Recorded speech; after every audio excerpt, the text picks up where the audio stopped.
It is one of the most coveted trophies in Canadian sports.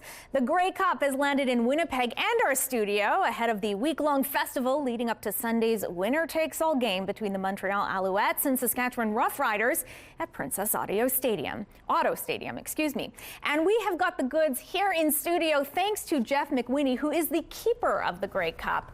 Jeff, thank you for being with us. Good morning. It's a pleasure. I gotta say, is this the coolest job in sports, do you think? It is. It's a competition between me and the commissioner who's got the coolest job. You're still thumb wrestling for that one. Yeah, I think I win. You think you just might. And what's really neat is you come by this quite honestly. This is in your blood, and your dad's on this trophy, yes, quite literally. Yeah, 1954, he was on the Edmonton Eskimo first Grey Cup championship team. So he's on row 4, column 7. With some great players. It really sculpted the identity of our country, of our league, and truly the country. You must be proud. That's pretty amazing. Very proud. Yeah. So this, believe it or not, this trophy created in 1909, I believe. It does not look that age, obviously. Tell me a little bit about how this came to be.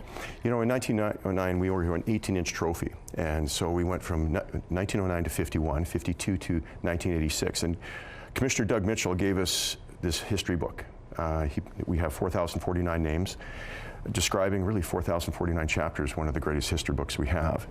He showed us something with 34 inches that I get to present, and every time it's the same. If I've opened it up 40,000 times, I get the same feeling. It's an honor to be the keeper of the Grey Cup. I can imagine, and as it is so old at this point, it looks pristine, and it's been through a lot of celebratory wear and tear. Certainly. I can imagine what goes into keeping it in such beautiful shape. You know, we have a team that, once we get once we surrender it on the 16th. We'll see it back in 90 to 110 days.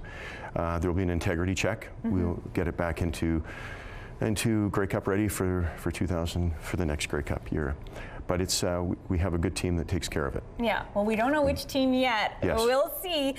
What I love, you were showing me, this is really like a piece of history. Yes. There are points on here showing when it wasn't awarded during wartime, correct? Right, yeah. Tell me about that. So we look back if we look into the back of the crown, you'll see a suspension year from 1916 to 1919. 4 years that were suspended because of the World War I.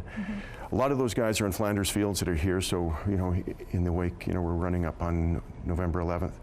We started going into the 40s, and we had a guy by the name of Jeff Nicklin, 1935 and 39 Grey Cup champion.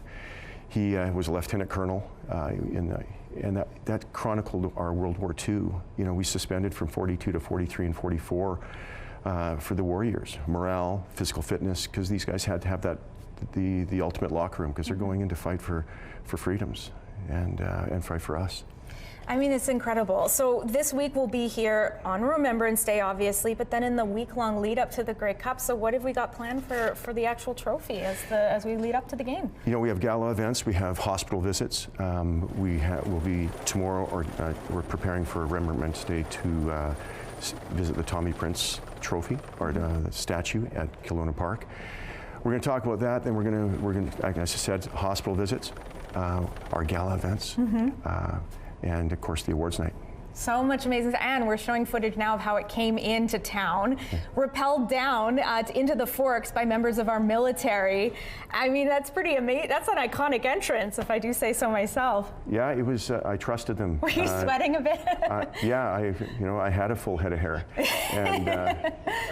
But yeah, you trust our military. Yeah, we trust them for all this time. And they took good care of it, obviously. Yes. Well, we will see who will be entrusted which team next. I know you're not going to take sides on that. Yeah. We're a little hurt that our Bombers are not in the contest, but we're just honored to have it in studio with us today. Catherine, it's been an honor. Thank you. Thank you so much, Jeff, for waking up, and have a great week celebrating the Grey Cup.